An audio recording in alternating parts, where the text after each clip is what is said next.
their record and doesn't run from it. Next question.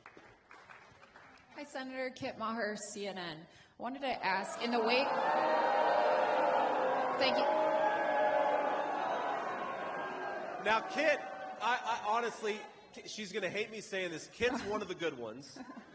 But she won't be able to go back to CNN after I just said that. So take it or leave it, Kit. Ask your question, please. Thanks, Senator, for taking my question. I appreciate it.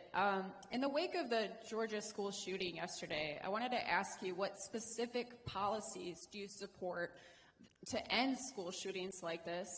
And if you allow it, a second one, specifically on the debate, has Trump consulted you for any advice? Have you participated in the policy discussions that he has held with Tulsi Gabbard? And what advice have you offered him? Yeah, so just on the debate, I mean, look, the president and I talk every day, and, you know, we're constantly talking about what are we seeing out there, what are people that we're talking to saying to us, because we do, unlike the Kamala Harris campaign, get out there and talk to people. We don't just stand in front of a teleprompter and try to talk at them. We often let them say things too. And so we're constantly trading ideas and trading, you know, war stories from the campaign trail about what we're hearing and what we're seeing. But no, you know, we're not going to have some formal debate prep session because Donald Trump doesn't need it. Donald Trump actually knows what he believes, and he knows his record, and that's all he really has to talk about. So whether it's with Tulsi or with RFK or with Nikki Haley or with anybody else, I think the president will keep on doing what he does, which is talk to people, hear what they're seeing, actually go out there and try to understand what they're seeing on the campaign trail, and just try to incorporate that into a message that works for the American people. That's what he's done. That's what he'll continue to do. Now, on the first question, look, first of all, what happened in Georgia is just an awful tragedy. And I know we've got a lot of parents and a lot of grandparents in this room. I mean, I cannot imagine, you know, little kids so excited to go back to school. God love them.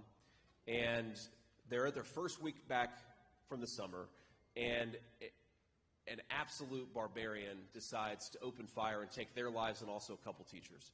We got to think about these people. If you're the praying type, and I know I am, we got to hold them up in prayer. We got to be hoping for the best for this incredible community, because no parent should have to deal with this. No child should have to deal with this. And yes, after holding these folks up in prayer and giving them our sympathies, because that's what people deserve in a time of tragedy, then we have to think about how to make this less common. Now look, the Kamala Harris answer to this is to take law-abiding American citizens' guns away from them. That is what Kamala Harris wants to do.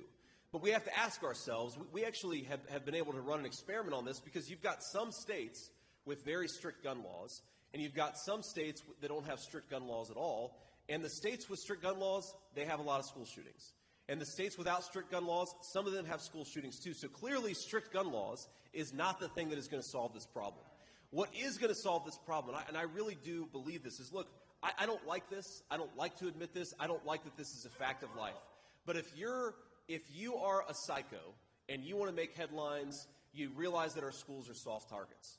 And we have got to bolster security at our schools so that a person who walks through the front door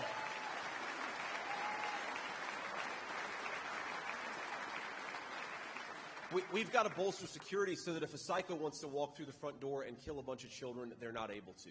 And again, as a parent, do I want my kids' school to have additional security? No, of course I don't.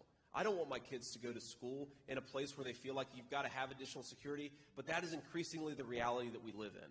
And a bunch of my colleagues in the Senate, we actually worked on legislation that would give schools more resources to bolster their security, because if these psychos are going to have to go after our kids, we've got to be prepared for it. We don't have to like the reality that we live in, but it is the reality that we live in, and we've got to deal with it.